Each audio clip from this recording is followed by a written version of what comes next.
সাম্প্রতিককালে আমাদের গত মঙ্গলবার থেকে দুই দেশের মধ্যে যে পরিবেশ সৃষ্টি হয়েছে আমাদের এর মধ্যে অত্যন্ত উদ্বিগ্নতার সৃষ্টি করেছে পার্শ্ববর্তী দেশ হিসেবে এবং অবশ্যই ক্রিকেট বোর্ড থেকে।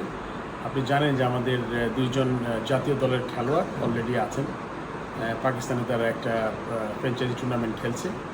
সেই টুর্নামেন্ট থেকে যখন আমরা প্রথম খবর পেয়েছি তখন ক্রিকেট বোর্ড ক্রিকেট অপারেশনস থেকে শাহরিয়ার নাফিস সর্বক্ষণিক যোগাযোগ করেছে। আমি আমার ব্যক্তিগত উদ্যোগে আমি পিএসএল সিওর সাথে যোগাযোগ করেছি, ফোনে কথা বলেছি, আমি পিসিবি প্রেসিডেন্টকেও মেসেজ পাঠিয়েছি সাম্প্রতিক সময়ে। আমরা কনস্ট্যান্ট আমরা তাদের সাথে যোগাযোগের মধ্যে ছিলাম।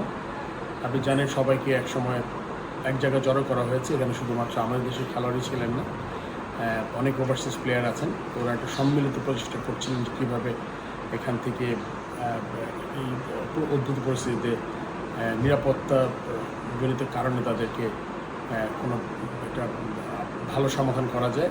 সেই প্রেক্ষিতে আমরা একটা গতকাল মিটিং হয়েছে এবং মিটিংয়ের পরে ডিসিশন হয়েছে আজকে কোনো এক সময় একটা তারা চেষ্টা করবে যাতে সব খেলোয়াড়কে এখান থেকে নিরাপদ জায়গায় সরিয়ে নেওয়া যায়।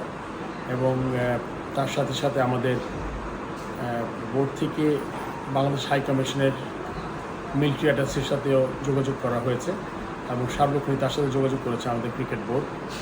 সব মিলিয়ে এবং তার সাথে আপনারা জানেন যে আমাদের এখানে দুজন ক্রীড়া সাংবাদিক আছেন, আমি দুজনের সাথে কথা বলেছি এবং আমি ওনাদের দুজনের নামই ক্রিকেট বোর্ড থেকে বলেছি ওই যখনই তারা একসাথে যাবেন তখন যাতে তার নাম থেকে উল্লেখ করা হয়, কেননা তারা পেশাগত দায়িত্ব পালনে গেছেন এবং এটা আমাদের মনে করি ক্রিকেট বোর্ড মনে করে আমাদের এখানে একটা দায়িত্ব আছে।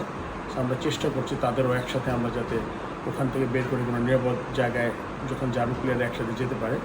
তো এটা আসলে এই উদ্যোগটা আমরা কনস্ট্যান্ট গত 3 দিন বুধবার, বৃহস্পতিবার এবং আজকে শুক্রবার, এই 3 দিন আমরা সারাক্ষণই যোগাযোগ করার চেষ্টা করেছি এবং একটা বোধহয় খুব শীঘ্রই একটা সমাধানে আসবে পাকিস্তান ক্রিকেট বোর্ড এবং আজকে বিকালের মধ্যে একটা ডিসিশন হবে এবং তারা হয়তো বা তাদের অন্যত্র সরিয়ে নেওয়ার চিন্তাভাবনা করছে এবং অবশ্যই যাদের নিরাপদভাবে যদি নিয়ে যেতে পারে এই জন্য সব ধরনের চেষ্টা করবে তারা, এটি আমি জানতে পেরেছি।